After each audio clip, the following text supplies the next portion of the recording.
Hello, everyone. Welcome back to the Blitzburgh Coverage Podcast. I'm your host, K-Mac. And, welcome to Overreaction Monday. As this is what it is, man. Overreaction Monday. Teams are Super Bowl champions. Teams are trash. Teams are not worth a damn. Teams are everything. But, Steeler Nation, how the fuck are we feeling after that shit?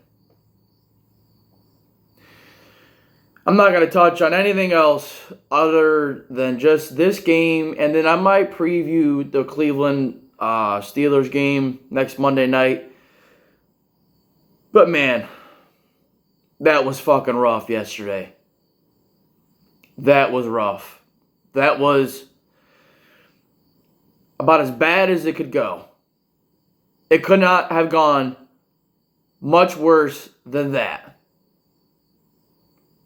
Let's dive into this fucking catastrophe. And I'm just going to let y'all know right now, when it comes to games like this, if cussing or inexplicit language offends you in any way, this is not the podcast for you, because I just keep it real. I'm not going to fucking censor myself. I'm not going to filter myself when it comes to this, because I care way too fucking much about this fucking game, this fucking sport, this fucking team, not to fucking hide my feelings and the way I feel. So I'm just letting you guys know, especially after games like that, your boy's going to fucking talk however the fuck he wants. Okay? So that's the first thing. If you don't like cussing, I'm not going to be doing it intentionally, but I'm just going to say how I feel. All right? Wow. So let's dive into this game. First off, we're going to dive in a little bit. I'm going to recap kind of the drives and the quarters and just everything, like I said, kind of leading up to this. I'm like this talking about the podcast, what the podcast was going to entail. I'm going to deep dive into this game, big fucking time. And all right, so Mike Tomlin wins the toss, yeah, and we bring the offense out on the field. I was a little shook by that, but I was like, all right, confidence in the young Pickett, the young offense. Let's see what the hell goes down. First play, it's a nice, quick 6-yard completion of Pickens. I'm like, all right, cool. Second and four. It's like, all right, second and manageable. Let's run the ball with Najee. Let's try to get 3-2 at least. Bring it to third and short. And what the fuck happens next? Matt Canada reminds us why this team may just be put in a position to fucking fail. Guess what the fuck this dude calls? You'll never guess. It's only a play we've seen, probably 40 or 50 times within the past 2 years. Matt Canada, the great Matt Canada, calls a jet sweep on 2nd and 4 with Calvin Austin. And what do you think's going to happen there? The edge defender causes Calvin Austin to bend way back, almost loses yards, and luckily Calvin Austin gets back to the line of scrimmage and gains nothing. 3rd and 4. Kenny Pickett feels the pressure, tries to escape to his left, tries to extend the play, and gets sacked. 3rd and long, right off the bat. As soon as that jet sweep was called, and I know it's way too early to say this impacted the game and just the way it fell, the way the dominoes fell, essentially. But as soon as Matt Canada called that jet sweep, I knew we were in for a fucking shit show. I knew we were in for a fucking shit show. when you take the ball when you take that ball the first drive, right, with this young offense, first off, you need to get a fucking first down at least. Second off, you need to at least get a field goal or at least something positive. But to go 3 and out that fucking fast is just a spit in the face. You should have played defense first, but right off the bat, you gave the 49ers momentum by doing that. Okay? So, first quarter, first drive, 3 and out, right off the fucking bat. More of what it was last year. And it was just a preview of what was to come yesterday. It really was. That was our chance to at least, have some kind of good start, start fast, but no. 2nd and 4, you start out with a jet sweep. Jet sweeps are typically plays that, you want to wait to use something like that and let it kind of develop through time. Why the fuck didn't we just run the ball there with Jalen Warren or Najee Harris and get a first down, or at least 3rd and short, and then maybe a Pickett sneak? Would that have been too much to ask for? Apparently. But, so the Niners come down after they get the ball, and they score a touchdown. I believe it was Brandon Ayuk. And Brandon Ayuk honestly gave us the fucking problems yesterday. I have so many questions about yesterday's game. I really fucking do. I got my notes here. We'll get to Joey Porter Jr. here in a second. But then the 49ers, the first quarter, it was already fucking over before we knew it. They scored 10. At one fucking point, we had more penalties and interceptions than first downs. That's just insane. So, the first quarter was just abysmal. The whole fucking first half was abysmal. We got manhandled physically. When we tried to run the ball, Fred Warner was all over it. Dre Greenlaw was all over it. Hufanga made plays. The 49ers they really took it to us. They manhandled us. And, just leading into this game, I really thought we had a chance to win this. I really thought we could, just from what we saw in preseason and just the potential. But, the 49ers shut that shit down real quick. And they let us know that we are not in their league. Not yet. And, just looking at the schedule, the 49ers arguably, honestly, were the best team on our schedule. Now that I think about it, NFC runner-up champ, whatever the fuck you want to call it. But first quarter, offense just does fucking nothing.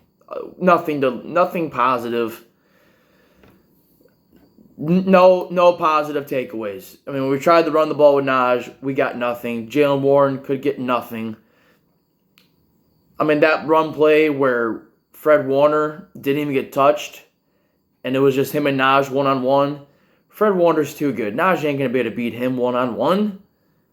Got to get hands on. You're talking, you got to, when it comes to running the ball, you got to get your hands on the second-level players, hence the middle linebackers, the secondary guys. And we couldn't get any of that going yesterday. We got none of that going yesterday.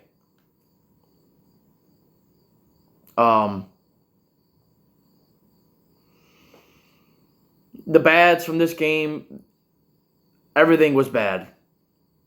There's only a few bright spots that I could really mention. We will mention them. But, I thought early, I think it was the first drive. 3rd and 1, Christian McCaffrey gets stuffed by Landon Roberts. I thought that was a big play, potentially. That would have been huge to slow the Niners down. Next play, 4th and 1. Brock Purdy has George Kittle in motion on the play action, because Kyle Shanahan does use a lot of motions with that West Coast scheme, zone, stretch kind of scheme shit, whatever. And Roberts, I knew in pass coverage wasn't going to be able to hang with George Kittle, so, what next thing? 4th and 1, George Kittle picks it up on a run after catch. And that was typically really what happened yesterday. The Niners use a lot of short, intermediate throws, typically in the middle of the field, and let their players do a lot of run after catch, as that's why they've been the best in the league as far as that stat is concerned for the past 4 years. And we honestly just got worked really in the middle of the field. Our linebackers in coverage got worked. Cole Holcomb got worked. Atlanta Roberts is more of a run stopper, like I mentioned, leading up to the season. And Quan Alexander made a few plays, but honestly, man, we really just got worked everywhere. We couldn't stop the pitch play to Christian McCaffrey in the outside. And Elijah Mitchell didn't really do a whole lot. George Kittle made a few plays. Didn't get to see a whole lot of Deebo Samuel, but, Brandon Ayuk just gave us the fucking work. And honestly, Brock Purdy played a very good game. A lot of his throws were fucking open, though. Just a lot of easy completions. But he also played well and extended it a couple plays. And that second touchdown he threw to Ayuk with Pat Pete on him was just a hell of a fucking throw. A hell of a dot. Purdy threw a fucking dot on that play, man. I'm not going to lie. That was one of the best throws I've seen in a hot minute. So you got to give the Niners, honestly, a lot of credit, My takeaway from this game, and it is Overreaction Monday. This is Overreaction Monday. And this applies to everyone. It's one game, but are we as bad as we looked yesterday? No. Are the Niners as good as they looked yesterday? Probably not. It's probably somewhere in the middle. The Niners are definitely a better team than we are, no question. But I think this was just a rough opening game for Pittsburgh. I don't think I considered this leading up to the season, but I think this offense is just going to take a few weeks to gel. I really do. Especially the offensive line. They played pretty bad yesterday, but we just weren't. We were already behind the 8 ball before we knew it. We really were. We're not going to win games. We're not going to win games with Kenny Pickett throwing the ball 46 times. It's just not going to work. It's just not. We're not going to win games when Najee Harris is only getting 6 carries. It's just not going to work. It's not. This isn't the formula for this team to win. No fucking shot. No fucking shot. No fucking shot. I told you guys leading up to the season, for this team to win, we're going to need a balanced offense, running the ball, playing good defense, and letting Pickett manage the game. Let him ease into this shit. He's still a young player. It's still year 2. This was probably, I'm going to say this was probably arguably the best defense he's played against in his short career. The only other defenses that I'd compare this to would probably be Philadelphia from last year or Buffalo in his very first official start. Mind you, both those games on the road. This was at home. But this was the worst home opening loss for Pittsburgh since 1997 against Dallas. Because this final score was abysmal. 30-7, dude. We got, at one point, total yards, it was 200 yards to 1. But I do want to look at a couple of positives, okay? Just a couple of bright spots that I did see yesterday. And so before the end of the half, when it was 20-0, we did get a drive going there in the 2-minute drill, in which Kenny Pickett actually did look good in the 2-minute drill. He was able to find Allen Robinson on some nice plays.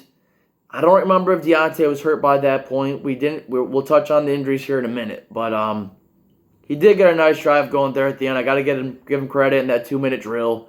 And we did finish the drive off with a touchdown to Muth. That was good to see. So Muth was our first touchdown scorer of the season, so that was cool. And, going to half, I didn't feel the best, but I was like, well, it's a 2-score game, and we're typically a second half team after we make some adjustments. And, I was thinking, well, we're only down 13. As bad as it's been, as bad it had been up to that point, I was like, well, it's 20-7. That's only 13. Maybe coming out of the half, we can get a stop on defense, and let's see what the offense does. It's only 13 points. Anything can happen. But as we open up the third quarter, the 49ers start off with the ball. And within a minute, it was over. That Christian McCaffrey run, which I want to say was about an 80-yard touchdown run, was absolutely phenomenal. Christian McCaffrey, wow, he gave us the work yesterday, man. I'm not even gonna lie. I think I'm gonna argue. I think Christian McCaffrey is the best running back in the league. The dude is so freaking nimble. He goes forward, and he's not easy to bring down. The dude just plows forward. He gave us some fits as well in the receiving game because that's all. He's a duo, fucking do it all back, as we know.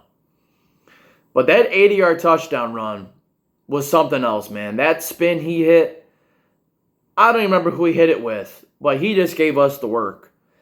And Levi Wallace absolutely whiffed on that tackle. He fucking whiffed so bad. It was a disgusting performance. Anybody who has the all 90 film tape or whatever needs to go back and watch how fucking bad Levi Wallace played yesterday. And I gotta touch on this, because this brings it. If we're getting our fucking ass kicked like that, why the fuck is Levi Wallace in there instead of Joey Porter Jr.? What the fuck? I don't understand why yesterday we played zone so fucking soft. Why the fuck? That was one of the biggest questions I had after the game. I was like, why the fuck aren't we playing more bump and run coverage, man to man? Why? Why are we... The 49ers are one of the best run after catch teams. Let's keep playing zone and playing off coverage and give them a 5-yard cushion. Why the fuck would you keep doing that? Levi Wallace, multiple fucking times, was playing 6 yards off fucking Brandon Ayuk or Samuel and just letting the shit up. Why?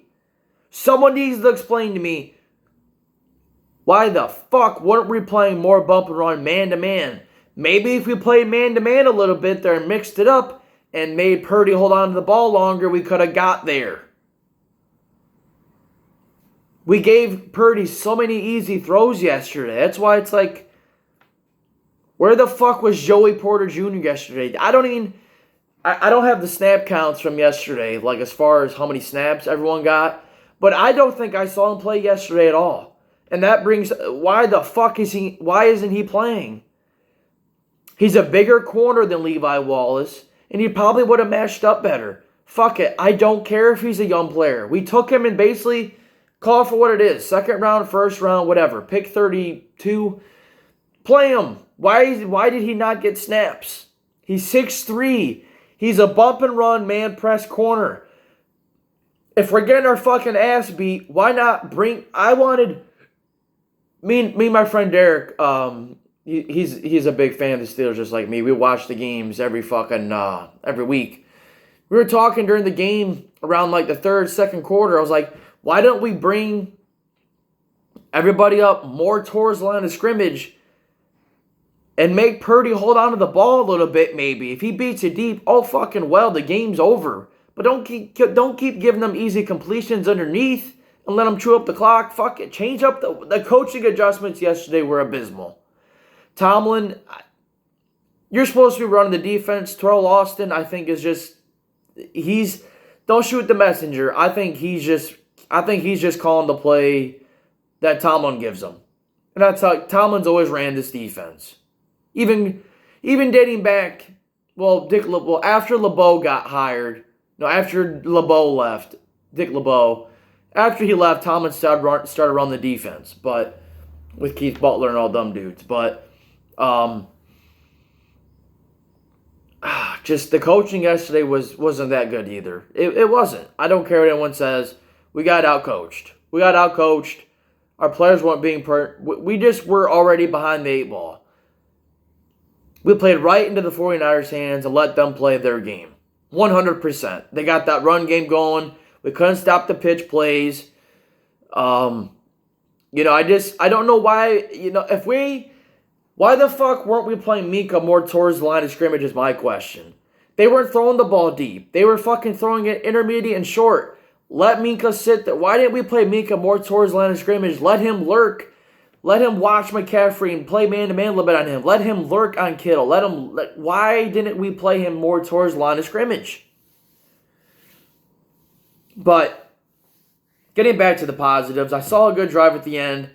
And there's one other person that fucking stood out yesterday and reminded the NFL of why he's the best defensive player in the game. And that's the guy I'm wearing, number 90. TJ motherfucking Watt, man. Let's talk about this. 5 tackles, 3 sacks, 2 forced fumbles, 1 fumble recovery, and a pass deflection. He's the only motherfucker that showed up yesterday. He's the only motherfucker that decided to show up yesterday. At least someone did. But if anyone's going to do it, I knew it was going to be him. I thought he played good.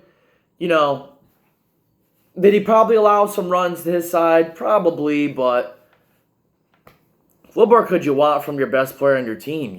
He gave you a chance. He caused a turnover, almost caused 2. That first strip sack was kind of, there was no way they were going to be able to overturn that because Purdy was sitting on it, the ball. Did he really have possession? I don't know, but TJ never had possession of it, so that could have been a huge game-changing play. But nonetheless, you got to at least point that out. That TJ played a great game, and he stayed healthy, so that's all that fucking matters to me. But TJ balled the fuck out, and people are going to say, well, look at the score. One guy can't do everything. Fuck, what else do you want from the guy? 3 sacks, 2 forced fumbles, a fumble recovery, and a pass deflection. You can't ask for much more. You really can't. And they kept leaving him one-on-one. That shocked me a lot. I can't believe they kept leaving the right tackle one-on-one against him. Highsmith didn't really do a whole lot. He made a couple plays, but this defense as a whole just didn't make enough plays. They allowed a lot of third downs, and they cracked in the red zone a couple times. Just an all-around complete failure from this team in all 3 areas of the game. Offense, couldn't get the run game going. Only had 1 big run from the Naj. Pickett, 2 interceptions, 1 touchdown. He looked completely uncomfortable yesterday. He looked like he was panicking. I'm not going to lie. He didn't look comfortable. The offense couldn't execute on third downs. Just a complete failure from all 3 levels. But, let's talk about some injuries. First off, Deontay Johnson suffered a hamstring injury after a huge play. During the play, he suffered a fucking hamstring injury. And I was like, oh my God, dude. Fuck, injuries already. And so we didn't get to see a whole lot of the Pickett to DJ connection. That sucked. I was looking forward to seeing how that, would have turned out. Especially yesterday, so that sucks. Hopefully it's not long-term. Cam Hayward suffered a groin injury, and when he did suffer it, we were getting our ass kicked. Why they put him back into play, I have no idea. We were getting our ass kicked. Just sit him out. It's only 1 game, okay? It's 1 game. It's not worth losing him. We're talking about one of the veterans on this team, one of the captains on this team, and one of the vocal leaders on this team. He's fucking important. If we're getting our ass kicked and he has an injury, just sit him out. It's okay. It's one game. It's not worth losing him over one game. A game we weren't going to win at that point in time. Okay? And then DeMarvin Leal, who steps in for Cam, gets hurt too. So now we're down 2 D linemen against one of the best rushing teams in the league. It just wasn't a good day for Pittsburgh. It just wasn't a good day. It wasn't meant to be. It just wasn't. And it started right out of the gates, man. San Fran took it to us.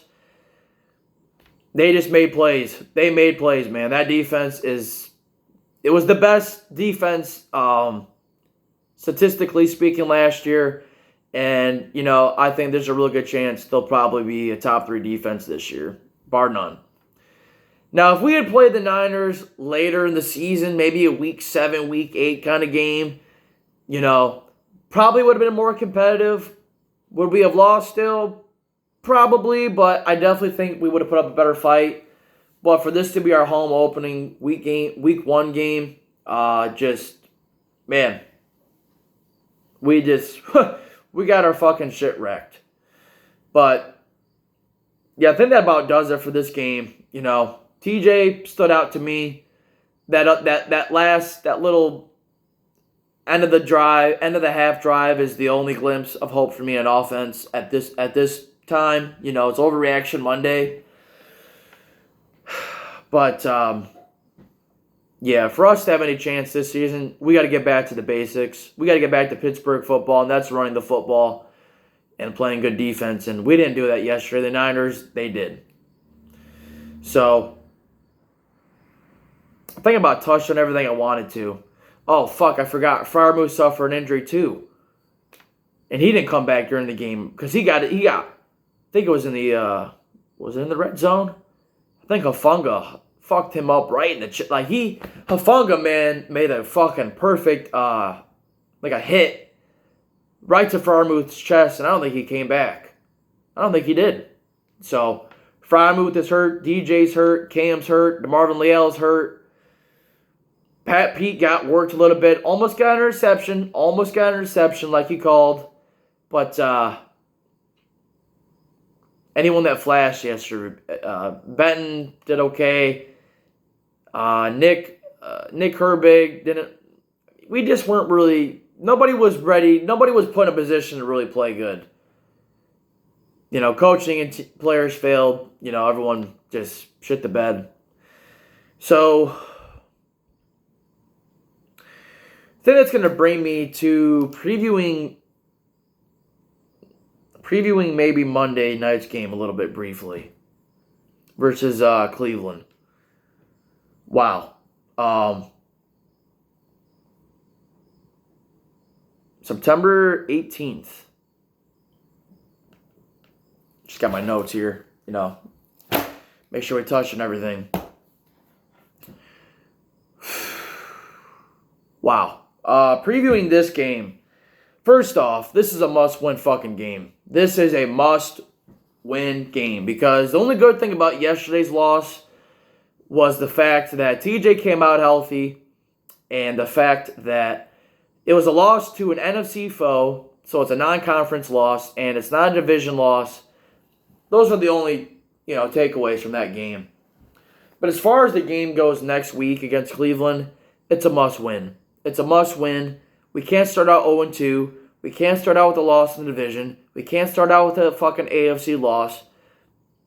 We need to win this game next Monday night. We fucking have to win that game next Monday night. Hopefully we can get our brothers back for this one. Hopefully, wow, I just had a little lisp. Hopefully we get, DJ back. Hopefully Cam, Leal, hopefully Freiermuth. Hopefully those dudes are good to go. We get an extra day of rest. And, I'm not really sure how this I don't really know how this game's going to go. I really don't. I might do another podcast later this week, or I'm not sure how this whole schedule is going to go with this thing, But Deshaun Watson, the Browns did win yesterday against Burrow, 20-3. Burrow passed for less than 100 yards. Maybe Cleveland's defense is fucking beast. Maybe Burrow just is quaking against them. But that game next Monday night against Cleveland is absolutely huge. And guess who's going to be there? Your boy. And when I'm there, we don't lose, but we have lost. We'll talk about that another day. As far as my win-loss record, we're there for the games. But next week against Cleveland will be a huge freaking game. And I think we'll dive into that later this week. And that's what we're going to do, man. So this was just a recap of that catastrophe yesterday. Blitzburgh Coverage Podcast. Ended it here. Episode number 6.